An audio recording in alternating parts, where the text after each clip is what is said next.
La Fundación B77 y su iniciativa Banco de Conocimiento presentan ¿Es posible ser emprendedor en el Ecuador? En esta ocasión, Néstor Jaramillo expondrá ¿qué son los emprendedores? Situación actual del empleo en el Ecuador y los retos del emprendedor en la actualidad. Bueno, tal como tú lo mencionas, el Ecuador ha atravesado unos tiempos difíciles y estos tiempos difíciles han repercutido en el empleo.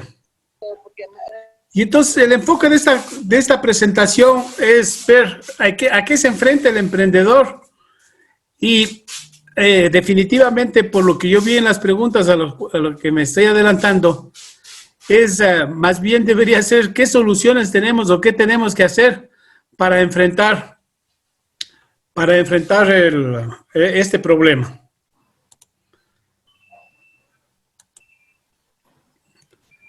Entonces, vamos a revisar cuál es un concepto clave de lo que son los emprendedores, por qué se necesitan, cómo está el empleo en el Ecuador, cuáles son los retos del emprendedor ecuatoriano, cuáles son los problemas estructurales detrás de estos retos y luego, finalmente, qué sugerimos hacer. ¿Puedes ponerle como presentación, Néstor? Sí, puedo, pero mejor a mí me siento más cómodo ahí. ¿Les molesta? No, está bien, ¿cómo te sientes? Está bien. Bueno, había recibido la sugerencia de los amigos Carlos Villasís y Alfredo Cueva, porque el emprendimiento tiene muchas concepciones, muchos conceptos y muchos tratadistas, pero para mí una connotación, un concepto que me viene bien, es que el emprendedor viene del latín de emprendere.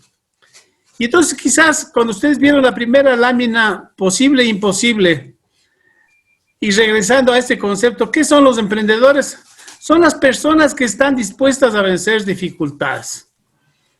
Y especialmente en el Ecuador esto es crítico y es algo que nos abocamos todos los que estamos haciendo emprendimiento. Yo les voy a contar un último emprendimiento ahora que he hecho a la edad de 65 años en una empresa familiar, pero que obviamente sirve de ejemplo para muchos emprendedores y sobre todo para los emprendedores jóvenes. De los tantos problemas que tiene el Ecuador, yo simplemente por ser una presentación de 40 minutos, quiero enfocar el tema del corrupción. Muchos de ellos están ligados porque la corrupción genera desempleo. Y si a eso le sumamos la pandemia que hemos vivido, que es el COVID-19, la situación de la economía del país es difícil, por lo que el próximo gobierno tendrá que enfrentar estos dos graves problemas con políticas que reseñaremos al final de esta presentación. Carlos me había advertido que en lo posible no toquemos la política. Sin embargo, yo creo que hay dos modelos de desarrollo económico social y por eso es esta lámina, ¿no es cierto? El socialismo versus el libre mercado. Sin connotaciones negativas o positivas para cada uno de ellos, vemos cuál es el enfoque de cada uno de estos modelos y simplemente es cuál es el rol del Estado.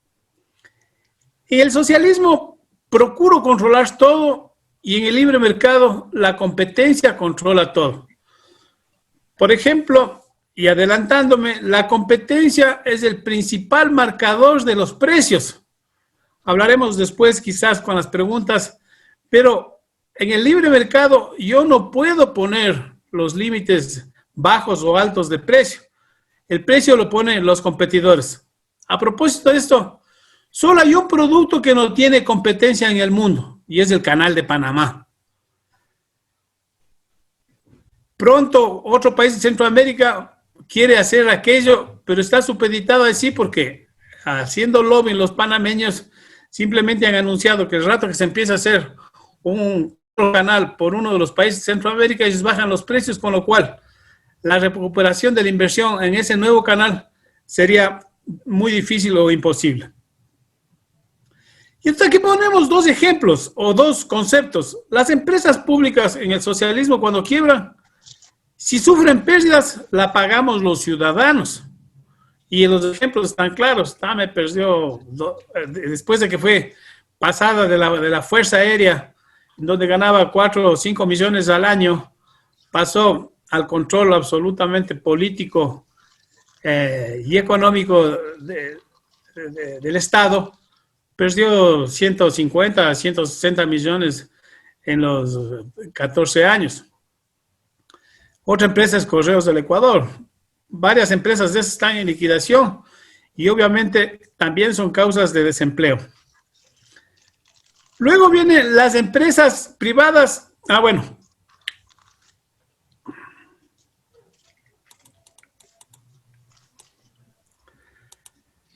Y entonces, ¿cuál es la situación actual del empleo en el Ecuador? 1 millón de desempleados en este año. Claro, esto es fruto de la pandemia. Hay deterioro del empleo, más de 1.800.000 empleos se habrán perdido en el último año. Más aún, y eso es más grave en las personas mayores de 40 años.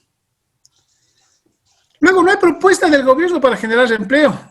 La deuda actual sirve solo para pagar el gasto corriente sin haber inversión. Les recuerdo que la promesa tanto del Lenín Moreno, ex Benalcázar a propósito, como del Plazo, los dos ofrecían crear 1 millón de empleos. Y la verdad es que eso no ha sido cumplido. Entonces, ¿a qué nos lleva aquello? Hacer las actividades, iniciar emprendimientos propios para que se considere la única oportunidad para servir y para sobrevivir. Y luego, obviamente, dinamizar la economía. Aquí tenemos una lámina muy decidora, ¿no? ¿Cuánto se gastaba en recursos humanos en el Ecuador, en empresas, en el Estado, en las empresas públicas? 3.000 millones de dólares. En el 2019, 9.227 millones.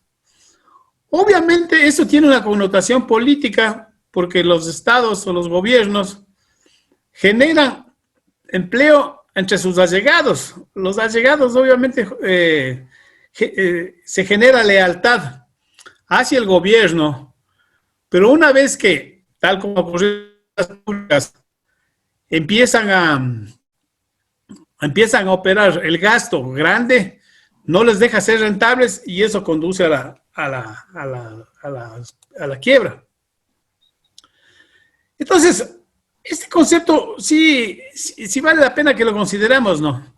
Pero ¿qué hace el burócrata, no? Entonces, para justificar el incremento de tantos empleados públicos, nos pasa que dice que los burócratas crean dificultades para luego brindarnos facilidades. Simplemente en este slide demostramos que cuando se crean dificultades, aparece el muy ecuatoriano que dice, pero no se preocupe, yo le ayudo. Y en el yo le ayudo están las connotaciones por las cuales nosotros tenemos que pagar a alguien para que nos ayude y vencer las dificultades de los trámites que tenemos que hacer. En general, en varias áreas que los veremos a continuación. Entonces tenemos los 10 retos del emprendedor ecuatoriano. No se ve esa lámina, es difícil. Voy a ir por la primera. Sin embargo, ¿cuáles son los modelos políticos y las consecuencias que ya vimos en unas láminas anteriores? ¿Cuál es el modelo económico y el rol del Estado y el marco legal y la inseguridad jurídica? Entonces, estos son retos para decir que, regresando a la primera lámina, posible o imposible. Sí, la palabra posible o imposible, el posible o imposible depende de lo que queramos hacer. Sin embargo, para generar empleo, las recomendaciones que nosotros estamos haciendo es, al final, revisar qué es lo que está pasando con todos los trámites que tenemos que hacer.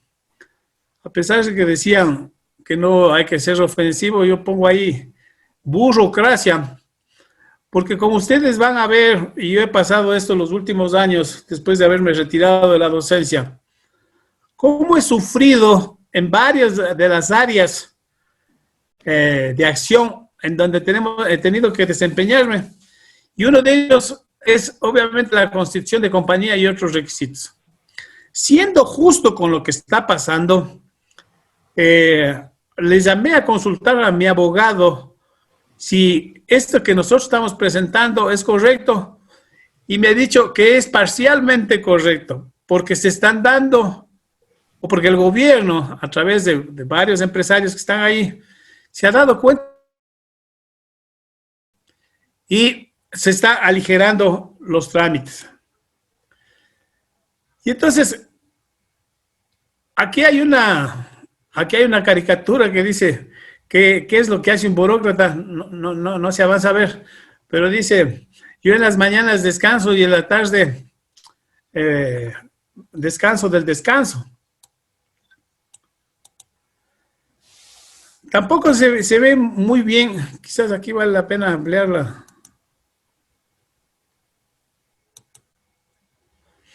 Bueno, de todos los países del mundo, hay países que aparecen en la gráfica, los más rápidos, abrir una compañía se demora 3 días,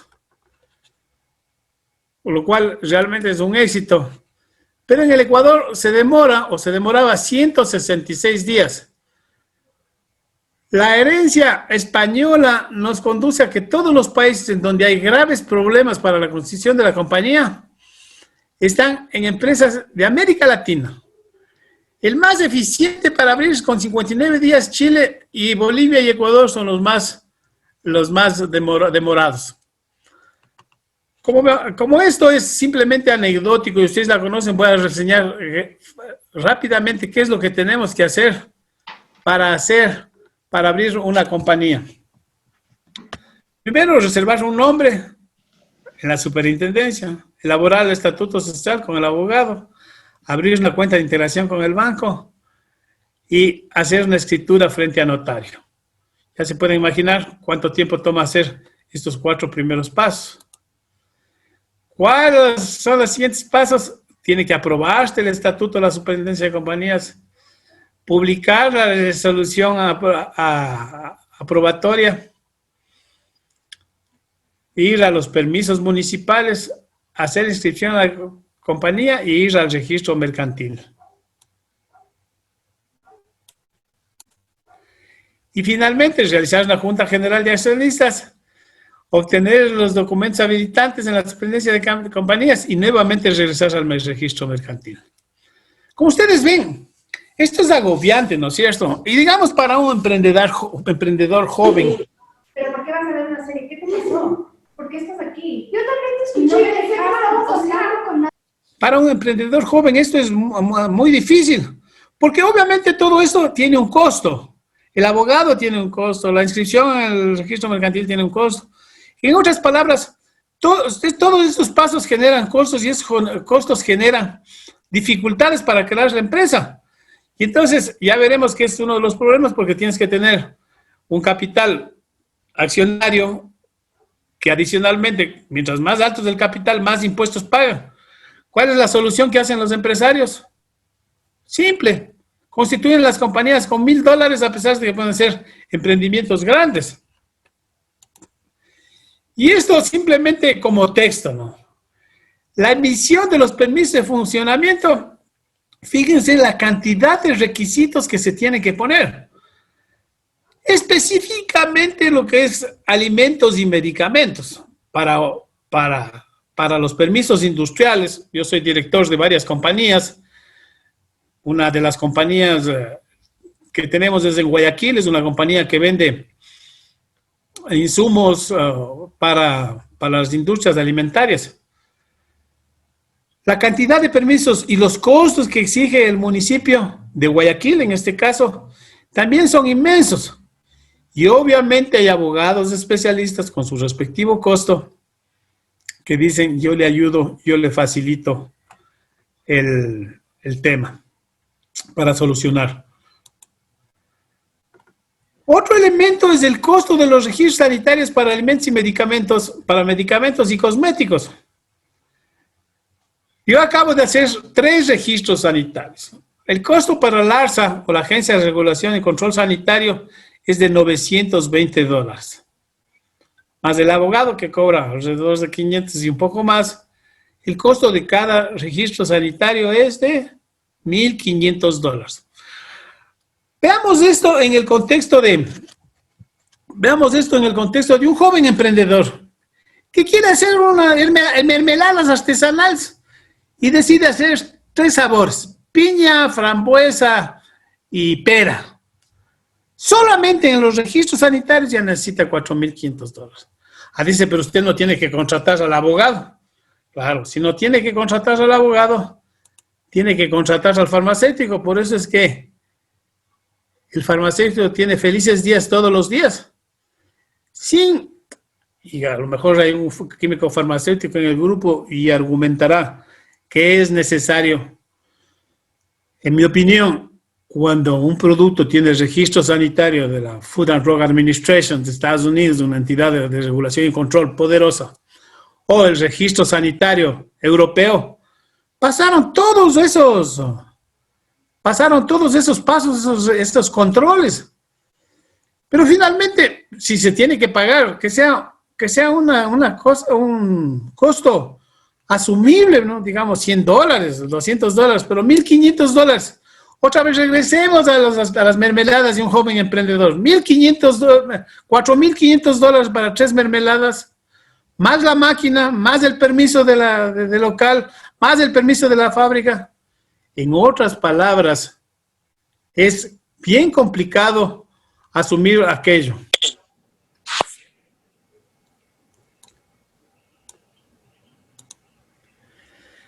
Y no se diga el registro sanitario. Simplemente pongo una reseña de 14 páginas, todo lo que dice el ARSA para poder hacer el registro sanitario. Cuando ustedes ven 14 páginas, ya se pueden imaginar la cantidad de requisitos que ponen. Pero no solamente es eso, sino que adicionalmente se toma tiempo. Ahora que hemos mejorado, está alrededor de entre 3 y 6 meses. Pero luego, ya les voy a contar la experiencia personal que yo sé que sirve para otros. Y por eso es que le digo, yo estoy importando vinos espumosos de Cataluña denominados cavas. ¿Qué es lo que me ha dicho el dueño, el señor Eloy Alsina? Néstor, ningún país del mundo pide tantos requisitos. Y cuando pidieron que mandemos la fórmula química del vidrio de la botella de este vino espumoso y la fórmula química del corcho, simplemente dijo, Néstor, ya no voy a hacer negocios contigo, me disculpas, ni con tu país. Porque adicionalmente de tener hay que mentir, pues, ¿cómo va a ser un fabricante de vinos la fórmula química del vidrio? Entonces tiene que recurrir a un tercero. Y lo que me decía es, adicionalmente, ¿qué pasa si yo cambio de proveedor de vidrio? Eso es agobiante, simplemente agobiante. Y cuando nosotros decíamos, él me decía, ni China pide tantos requisitos para los registros sanitarios.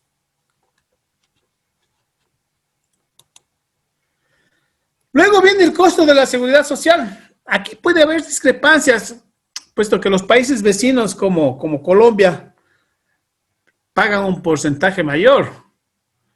Pero sin embargo, el costo del salario mínimo en el Ecuador hace que este sea uno de los países caros y hace que no se genere empleo. Cuando estas leyes que en teoría favorecen a los empleos, como la masa monetaria, la cantidad de dinero que tiene el consumidor promedio es mayor, eso hace que se eleven los precios. De tal manera que es una circunstancia relativa. Pero yo pongo una lámina adicional, porque el costo de la seguridad social, ¿funciona o no funciona? Ustedes saben que el aporte que nosotros hacemos es uno para cuando nos jubilamos, otro para salud. El de salud específicamente, ¿quién de nosotros, de los que vivimos aquí, o de los que están en este foro, acudimos al seguro social o a los hospitales. Yo no digo que no, yo sí acudo porque tuve un problema grave de salud. Pero en mi familia, donde están mis 3 hijos, mis 2 nueras, mi esposa, jamás van al seguro social. ¿Por qué? Porque adicionalmente de dar atención a los 3 millones de afiliados, se legisló para dar sin pago la cobertura a los hijos y cónyuges de la clase social medias y bajas. Obviamente, ahí podemos conversar si es justo o injusto.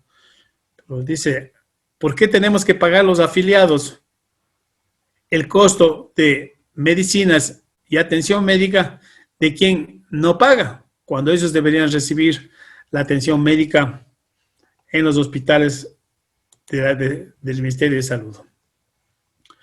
Otro problema, o otro reto que tenemos que vencer es el marco legal y el comportamiento del ecuatoriano y el acuerdo entre privados. Aquí, otra vez, no quiero dar connotaciones sobre los gobiernos, pero simplemente el comportamiento del ecuatoriano y el acuerdo entre privados ha sido visto que si hay corrupción arriba, si el que es corrupto el ministro, y yo que soy amanuense, ¿por qué también no puedo cobrar coimas? Y obviamente, otro costo que se añade como reto al emprendimiento. Y luego, simplemente a título anecdótico, justo o injusto, en el pasado fueron destituidos 209 jueces. Mi hija es abogada y entonces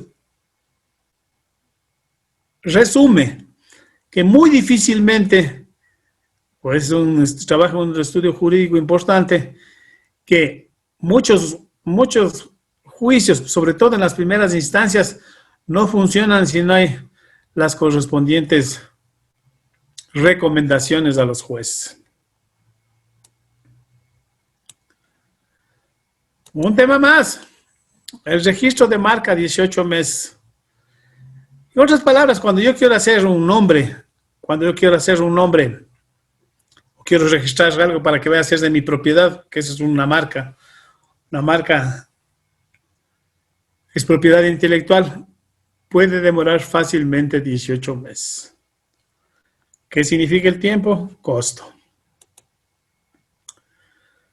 También anecdóticamente, y refiriéndome específicamente a mi producto, pero muchos de los importadores que traemos mercadería de distintos países que tenemos que trabajar, o que tenemos que traer la mercadería de Guayaquil a Quito, las aseguradoras no te dan cobertura de seguro si es que no contratas una compañía con guardia armada.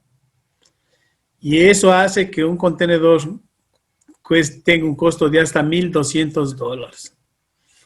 No quiero agobiarles, pero estas son realidades que la vivimos los emprendedores. Finalmente, el costo del dinero es oscilante, ¿no? Hay gente que tiene más contactos que otras, pero puede ser que el costo del dinero en Ecuador está de un 16%, un poco más, un poco menos. Las grandes empresas que ya tienen historial crediticio pagan entre el 8,5% al 10%. Y en Estados Unidos alguien me podrá decir incluso es menos, del 3 al 4%. Esos créditos realmente facilitan la posibilidad de emprender a los negocios cuando no tienes capital propio. Luego, los costos y tiempo para pagos en línea. O sea, nosotros vemos los requisitos para la persona natural y los requisitos para la persona jurídica. También para este emprendimiento y trabajando con mis hijos, la cantidad de regulaciones que esta vez ha hecho la Superintendencia de Bancos son increíbles. Vos tienes que ir y probar que tu dinero es honrado. ¿Y cómo pruebas que es honrado? Entonces tienes que hacer unas justificaciones y tienes que hacer declaraciones juramentadas para que tú puedas pagar en línea y para que te puedan pagar en línea. Bien, creo que esto ha ido un poco rápido, pero ¿cuáles son las conclusiones?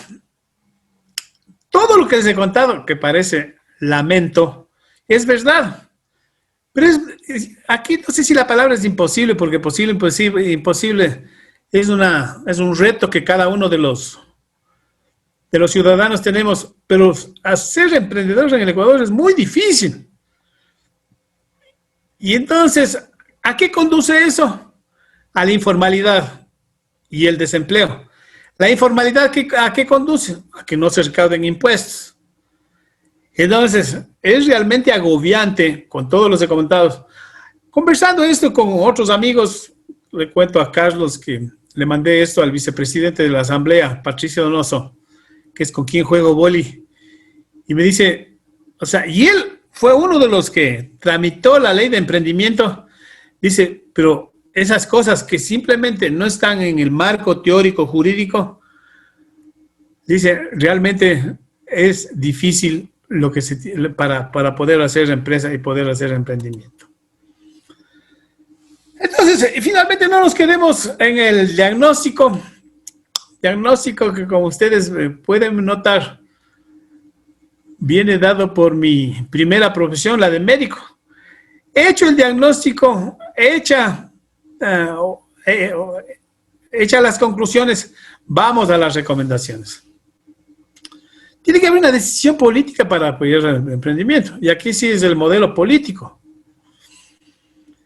La ley del emprendimiento que fue promulgada hace pocos meses debe reformularse y considerar al emprendedor como elemento clave de la reactivación de la economía y creación de empleo. La intención, la filosofía de la ley es vamos a ayudar a los emprendedores. Pero si no cambian el costo, si no cambian los costos que hemos dicho, no cambian el costo del dinero, el costo del recurso humano, el costo de los registros sanitarios, los tiempos, es difícil que esa ley funcione. Eso nos lleva estrictamente ya al ámbito legal, que se tienen que hacer modificaciones sustanciales a leyes laborales y simplificación de los trámites para hacerlos estrictamente necesarios. También se ha avanzado en este sistema porque antes era imposible, tenías que contratar a un empleado 40 horas a la semana, 160 horas al mes. Pero hay emprendimientos en los cuales tú lo que necesitas es simplemente 2 horas o 4 horas. Eso era muy difícil.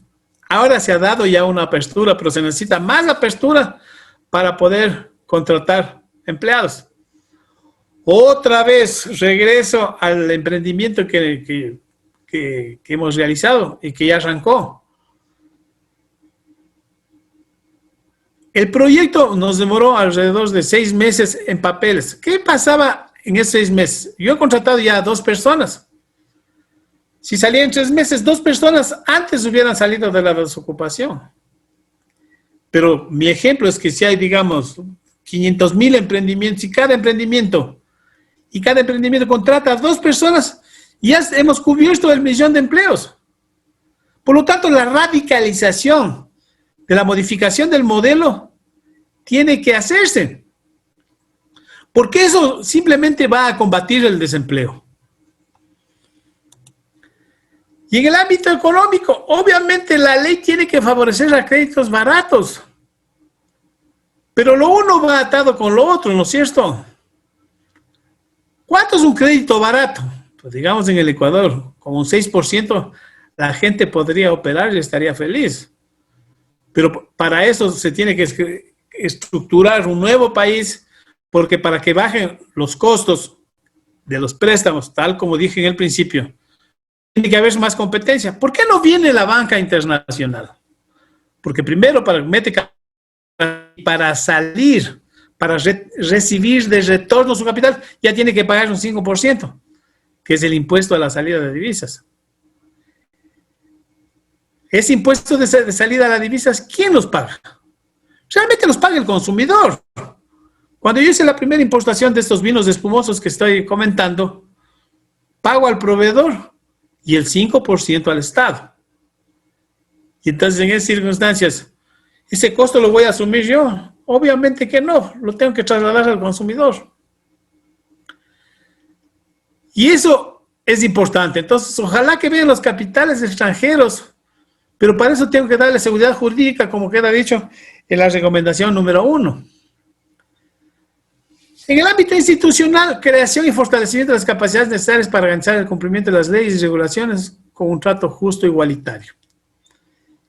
Y automatizar los procesos para minimizar la burocracia y reducir la corrupción. Habíamos dicho, ¿no es cierto? Le creo el problema, pero yo le ayudo. Le creo el problema, yo le ayudo. Entonces, eso es decir, yo les recomiendo el abogado, que obviamente, o el tramitador que está en contubernio con el burócrata, entonces esos costos van, digamos, esa coima va para los dos, y obviamente, milagrosamente, las dificultades desaparecen. Y finalmente, lograr que los gremios velen por los intereses, derechos y tratos justos de sus afiliados. Creo que he hecho una panorámica de diagnóstico y tratamiento. Obviamente no es un tema fácil, es un tema que en este gobierno ya no lo podrán hacer, y es un reto también para el nuevo gobierno para crear empleo y para para apoyar a los emprendedores. Bueno, creo que terminé 5 minutos antes, así es que les agradezco, y les agradezco a los Benalcázares por darme esta oportunidad de verles y de añorar a esa linda institución cuyo lema, veo que ahora han cambiado, pero el lema en nuestro tiempo es en donde se aprende y se dice solo la verdad. Muchísimas gracias, Néstor, por compartir el conocimiento, las experiencias, muchas de ellas personales, que nos abren efectivamente la visión y la panorámica sobre los problemas que actualmente cruzan o atraviesan los emprendedores. A continuación, habiéndose cumplido menos de los 40 minutos, daremos paso a las preguntas preformuladas para que nos entregues la respuesta respectiva. ¿Deseas que lea la pregunta o tú mismo la quieres leer? No, léeme tú para que no les aburra, porque mi voz es un poco cansona, ¿no? Hola, Gerson. De acuerdo. La primera pregunta la plantea Igor Krokin y dice, ¿en qué áreas aconsejaría usted incursionar a pequeños empresarios con capitales de $50,000 a $100,000? ¿Qué pequeñas inversiones ofrecen las mejores tasas de retorno? Es una pregunta de maestría esa, no puedo contestar, acuérdense que solo tenemos 10 minutos. En general, sobre ese tema, y en general para todos, para los emprendimientos, y por eso le había dicho, al final les voy a dar mi mail. Yo soy autor de un libro, ese libro que, si leen bien, realmente dice la gran P. Nombre del libro, el título del libro que le pusieron los alumnos de la universidad. Con 50 a 100 mil dólares puedes hacer muchas cosas, pero obviamente solamente vendrían a ser proyectos comerciales, porque los proyectos industriales, tal como nosotros podemos decir, sí pueden arrancar, pero con todos los problemas que se tienen, es difícil que los proyectos salgan. En esta pregunta yo quisiera decir, y adelantándome a otras preguntas, yo les voy a enviar a las personas que deseen, cuando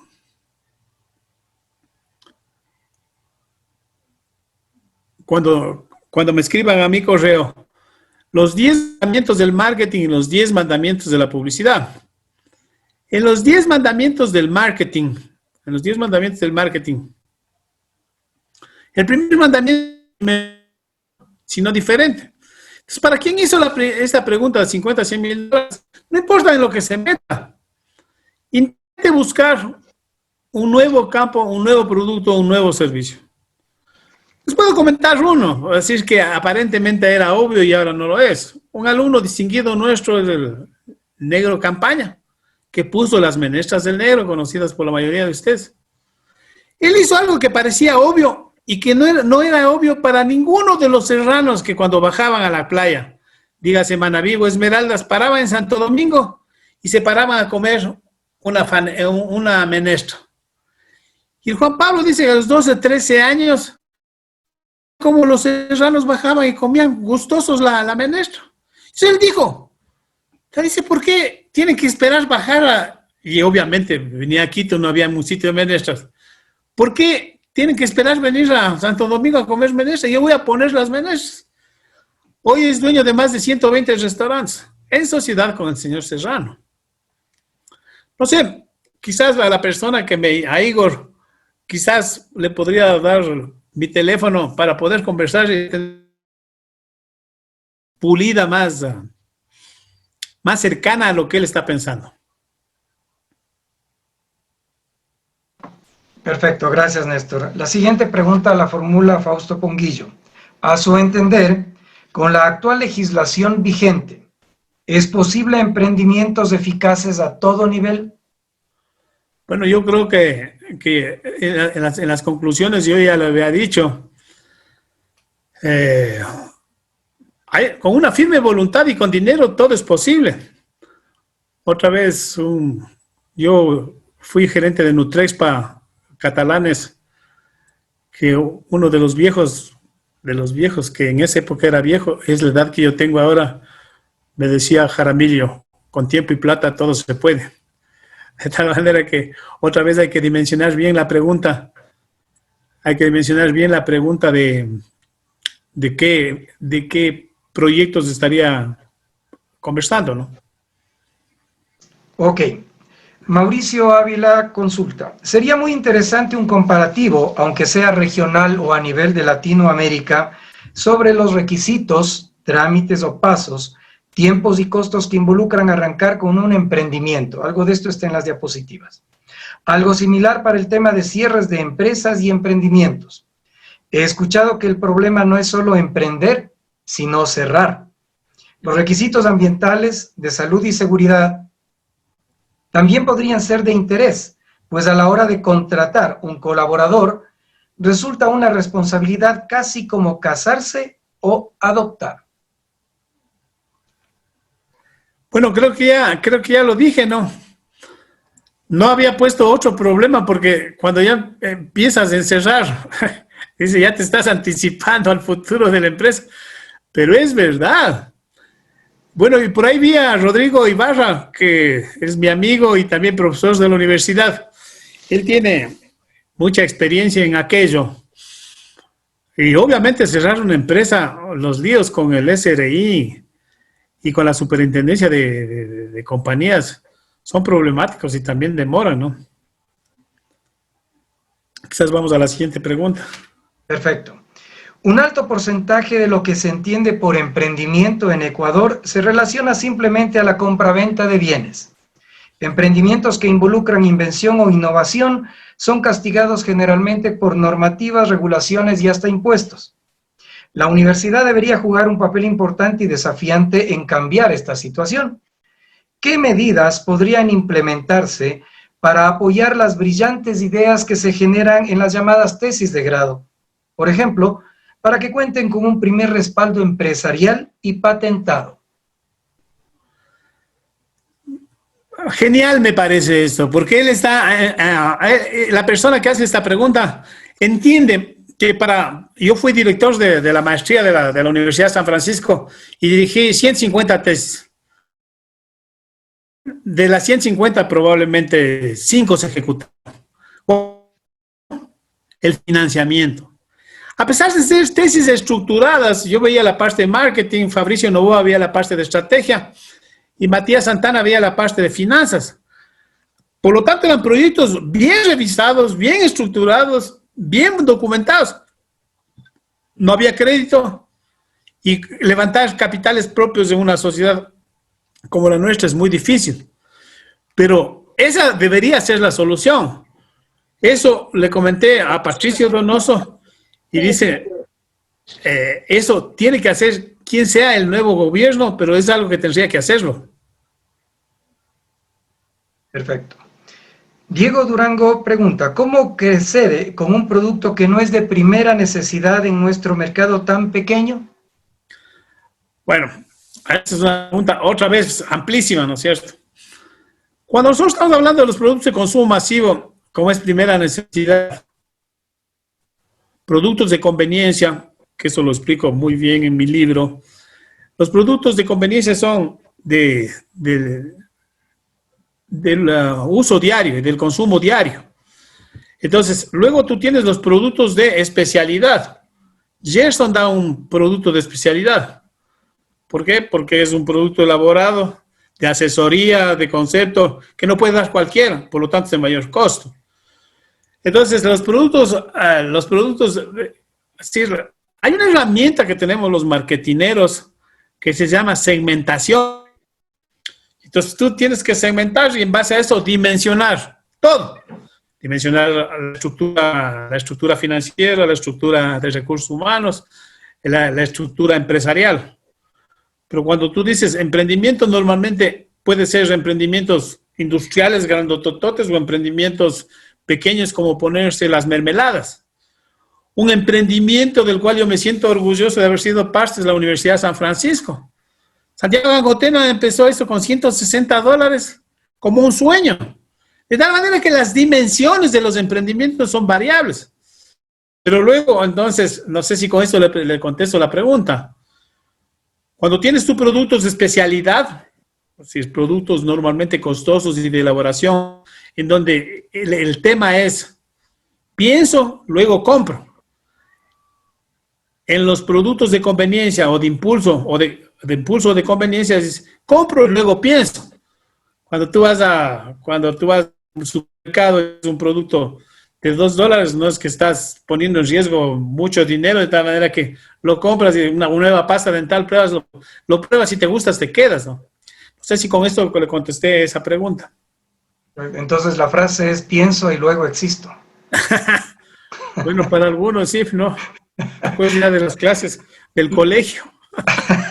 La siguiente pregunta dice, ¿cree usted que herramientas como la sociedad de acciones simplificadas y el crowdfunding son factores que apoyan al emprendimiento innovativo o solamente se transforman en controles de futuros impuestos? Bueno, yo lo que tengo como concepto es que cuando tú empiezas un negocio, tienes cuatro opciones de financiamiento. La primera es que pones la plata tú. Lo difícil porque los financiamientos son limitados y los ahorros no son fáciles de lograr. La segunda, busca un socio. Todos sabemos los problemas que existen con los socios, por lo tanto yo digo, escoja bien el socio. La tercera es vaya al banco. Pero en ese caso, a los intereses que dije que hasta el 16%, el banco es tu socio.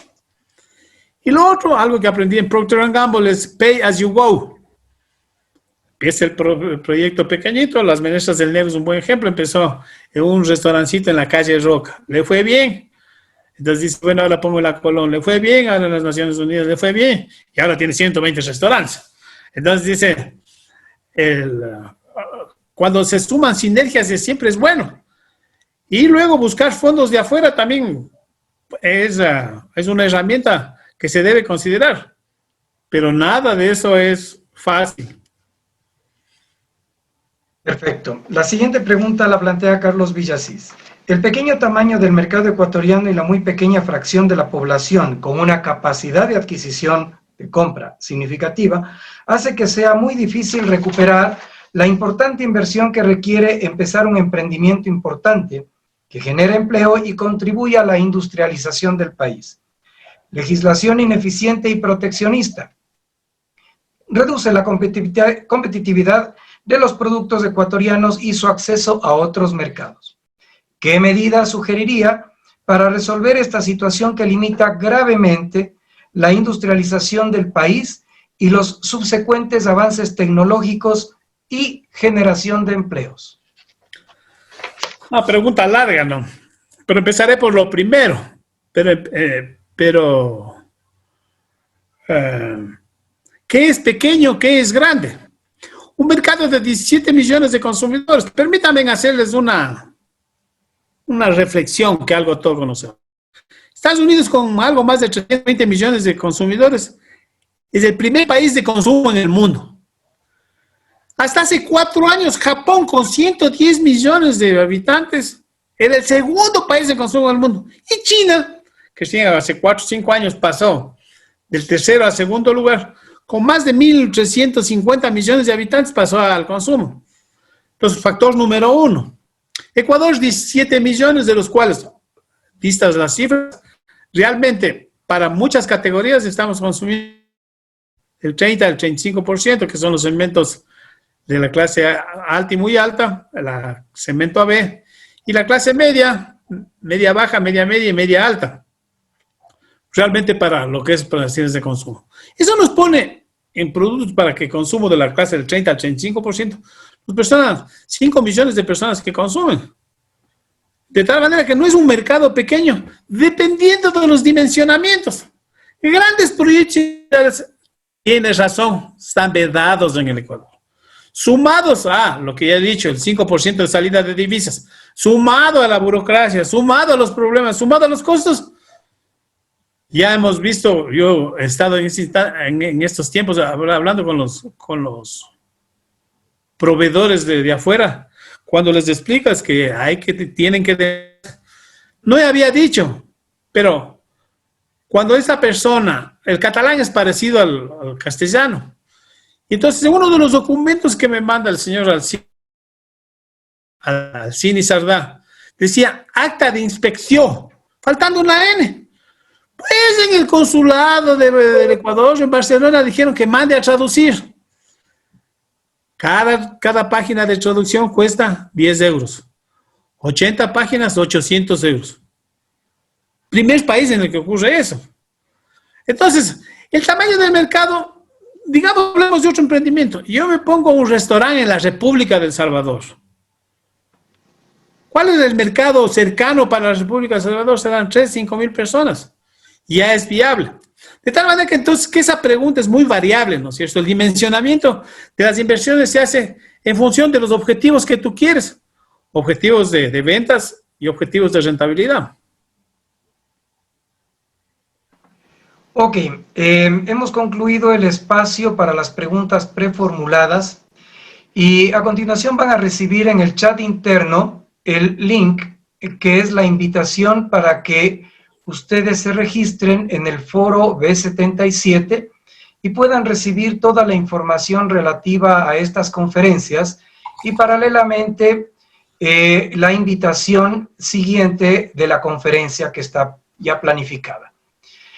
Damos paso entonces a las preguntas internas del chat, para lo cual Alexis Guerrero y Carlos León nos van a ayudar con las preguntas formuladas aleatoriamente. Adelante, por favor. Buenas noches. Diego Durango indica, la educación de nuestros artesanos y trabajadores es importante para tener mano de obra proactiva. ¿Cómo lidiar con la falta de cultura comprometida de nuestros artesanos y trabajadores? No puedo hablar poco, ¿no es cierto? Antes había lo que se llamaba el SECAP. No sé cómo está funcionando eso.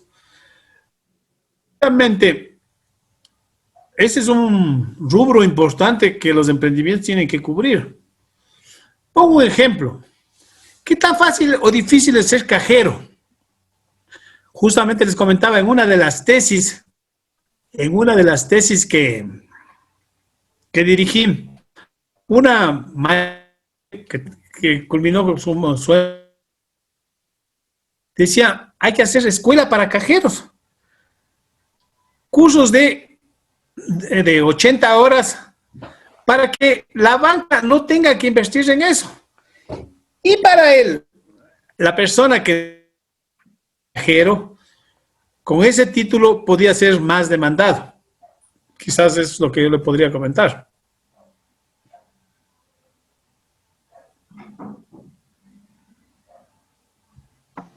Quítale activa tu micrófono, Alexis.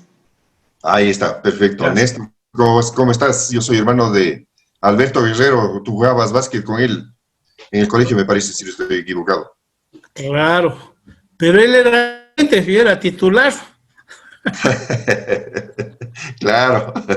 Bueno, coincide en que yo hice esta pregunta. ¿El Banco del Pacífico no entrega los créditos del programa Reactívate Ecuador? Porque yo he preguntado a un mundo de conocidos y ninguno ha recibido este crédito. Es una propaganda política antes que una realidad. ¿Debería la Asamblea fiscalizar cuántos créditos y qué valores supuestamente entregó el Banco del Pacífico? Claro, esa es tiene una respuesta obvia, pero quizás aquí, y que no me hable el Carlos Villasís, porque es política, pero este gobierno no tiene ni para las melcochas, su hermano. De tal manera que si no entendemos eso, y el Banco del Pacífico está en proceso de compraventa, es lo que estamos diciendo. Tú tienes razón al decir, es decir, la idea buenísima. Pero no solamente hay que pensar, sino pensar y hacer.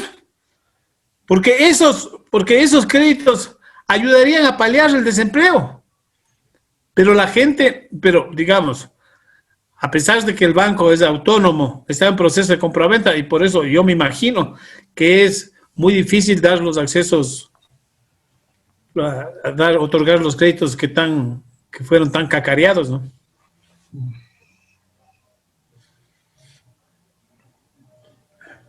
Siguiente pregunta, por favor, Carlos. Rodrigo Ibarra hace dos preguntas. La primera dice, recientemente se aprobó en el país la Constitución de la Sociedad de Acciones Simplificadas, SAS, que supuestamente va a agilitar la creación de empresas. ¿Es esta una opción para emprendedores jóvenes? Seguro. Sí. Perdón, que conteste de una en una, ¿te parece, Carlos? Perfecto. Seguro. Pero obviamente lo que no se sabe no existe. Por eso es que yo soy profesor de comunicación y eso tendría que profundizarse a través de la comunicación. La empresa en la cual yo participo con mis hijos es una empresa que no reporta a la superintendencia de compañías, porque ese tipo de reportes, que cantidad de trámites, esos trámites, y por ahí veo hay un par de amigos abogados, dice, pero los abogados estamos para ayudar. Claro, con su respectivo costo. Y entonces ese costo, ¿a quién le trasladas? ¿O a los accionistas o a los consumidores? Cuando les trasladas a los accionistas, dificultas el emprendimiento. Cuando les trasladas a los consumidores, les encareces. Todos sabemos que la demanda de los productos, oferta-demanda, cuando la oferta es baja, la demanda puede existir o no. De tal manera que eso es motivo de otra charla, pero creo que es una excelente opción de hacer la que dice Rodrigo, ¿no? La segunda pregunta, dice Rodrigo, en los casos de las empresas que dependen mucho de una persona, ¿cómo se administra una fuerte marca personal que está asociada muy estrechamente a la marca de esa empresa? Por ejemplo, el caso de Messi en Barcelona o el caso de Diego Oquendo en Radiovisión. ¿Cómo hacer para que exista sostenibilidad en esa empresa en el tiempo? Bueno, ese es otro campo de mi especialidad. Lo que creas es un marca paraguas. El señor Oquendo, se llama comarca, ¿no? Diego Oquendo es una marca y Radiovisión es otra marca. Y en esas circunstancias, sus hijos, una de ellas fue mi alumna, están siguiendo el emprendimiento de su padre, que es un emprendimiento de largos años. En el caso de Messi no hay nada que hacer. Solamente para hablar de los deportistas, muy pocas excepciones han logrado eso. Jordan, cuando creó Air Jordan, Air Jordan by Nike, él ya dejó de jugar, sigue siendo una estrella, pero esa línea de productos con su marca continúa hasta ahora, ¿no?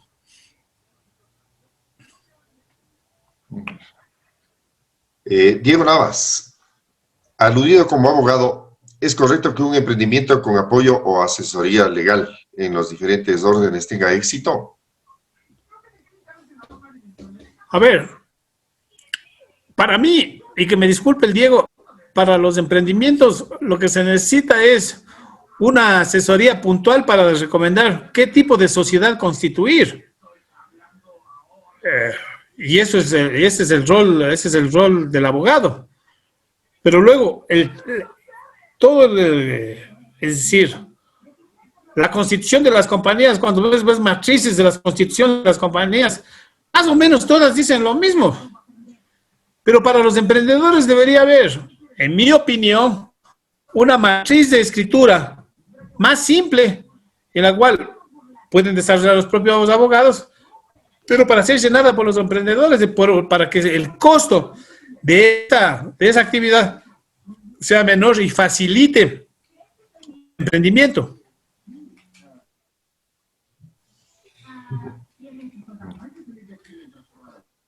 Alejandro Aguilar indica, podríamos hacer un emprendimiento para dar asesorías de todo tipo, legal, ingeniería, sanitaria, etcétera, utilizando la infraestructura humana y profesional de los Benalcázar 77, cuyo nicho de mercado serían alcaldías, gobiernos nacionales, seccionales, etcétera, si es factible. ¿Cuánto nos costaría en tiempo y valores? Bueno, eso sí que no sé. Porque eso depende. A ver, regresemos a la academia. Para fijar el precio se fija en base a 4 factores: costo, demanda, competencia y objetivos de rentabilidad. De eso sí te puede hablar. Del costo de todas las actividades, la gente tiene que poner sus costos, fijar sus honorarios y en base a eso construir el proyecto. Gracias. Bien, parece que estamos con el cronómetro en mano. Se ha cumplido con el tiempo tal cual. Para esto, muchísimas gracias, Néstor, por tu tiempo, por compartir todas estas experiencias, por darnos una panorámica y un escenario muy real de qué es lo que ocurre con el emprendimiento en el Ecuador y cuáles son los problemas que se tienen que sortear, como una gran pista de 4x4. La Fundación B77 agradece tu atención y te invita a seguir visitando nuestro contenido. Síguenos en nuestras redes sociales para comentarios o sugerencias, escríbenos al correo b77fundacion@gmail.com.